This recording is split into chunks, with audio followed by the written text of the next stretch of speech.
Hello guys. അപ്പോൾ നമ്മൾ ആറ്റാങ്കരയിൽ നിന്ന് പോകുന്ന വഴിക്ക് കുറേ കാഴ്ചകൾ കണ്ടിട്ടുണ്ടായിരുന്നു കേട്ടോ. അപ്പം നമ്മൾ ആറ്റാങ്കരയിൽ നിന്ന് വേറൊരു പ്ലേസിലോട്ട് പോകാൻ പോവാണ്. അപ്പോൾ എല്ലാവരും പോകാൻ ആഗ്രഹിക്കുന്നത് അതേപോലെ തന്നെ കാണാൻ നല്ല രസമായിട്ടുള്ളൊരു പ്ലേസിലോട്ടാണ് നമ്മൾ പോകാൻ പോകുന്നത്. അപ്പോൾ പോകുന്ന വഴിക്ക് ഇവിടെ എന്തൊക്കെയോ സർബത്തോ അതേപോലെ എന്തൊക്കെയോ ഒക്കെ ഉണ്ടാക്കുന്നുണ്ടായിരുന്നു കേട്ടോ. അതെന്താ നമ്മൾ ചോദിച്ചിട്ടുണ്ടായിരുന്നില്ല, കാരണം നമ്മളത് വാങ്ങിച്ചില്ല. പിന്നെ അതിൻ്റെ അപ്പുറത്ത് കടല അതേപോലെ തന്നെ ചീനിയോ കിഴങ്ങോ എന്തെങ്കിലുമൊക്കെ ഉണ്ടായിരുന്നു. പിന്നെ ഈ ഒരു കപ്പലണ്ടി കേട്ടോ, നമ്മുടെ തോട് കപ്പലണ്ടിയാണ് ഈ കാണുന്നത്. തോട് കപ്പലണ്ടി നമ്മൾ അവിടെ ആണെന്നുണ്ടെങ്കിൽ ഭയങ്കര വിലയാണ് കേട്ടോ. അതുമല്ല ചെറുതും ഒക്കെ ആയിരിക്കും, പേടും ഒക്കെ ആയിരിക്കും കേട്ടോ. പക്ഷേ ഇത് നല്ല ഫ്രഷ് കപ്പലണ്ടി, നല്ല തോടിളക്കിയിട്ട് നല്ലതായിരുന്നു കേട്ടോ അങ്ങനെ കഴിക്കാനൊക്കെ. പിന്നെ അതിന് ശേഷം ഞങ്ങൾ ഹോട്ടലിൽ കയറി ഫുഡ് കഴിക്കാൻ വേണ്ടി കയറിയിട്ടുണ്ടായിരുന്നു. അങ്ങനെ വാപ്പതേ സദ്യയാണ് ഓർഡർ ചെയ്തത്.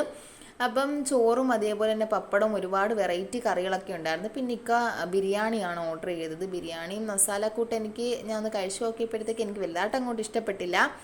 പിന്നെ ഇത് ചിക്കൻ അധികം വെന്തിട്ടില്ലായിരുന്നു കേട്ടോ. മസാലയൊക്കെ കൂടുതലിട്ട ഒരു ബിരിയാണിയായിരുന്നു കിട്ടിയിരുന്നത്. പിന്നെ സാദാ ചോറ് കുഴപ്പമില്ല കേട്ടോ.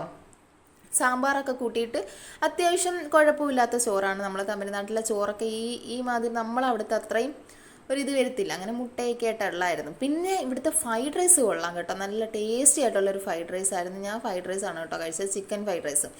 അങ്ങനെ അതൊക്കെ കഴിച്ച് നമ്മൾ വേറൊരു സ്ഥലത്തോട്ട് പോവുകയാണ്. വീഡിയോ ഒന്ന് സബ്സ്ക്രൈബ് ചെയ്യാൻ മറക്കരുത്.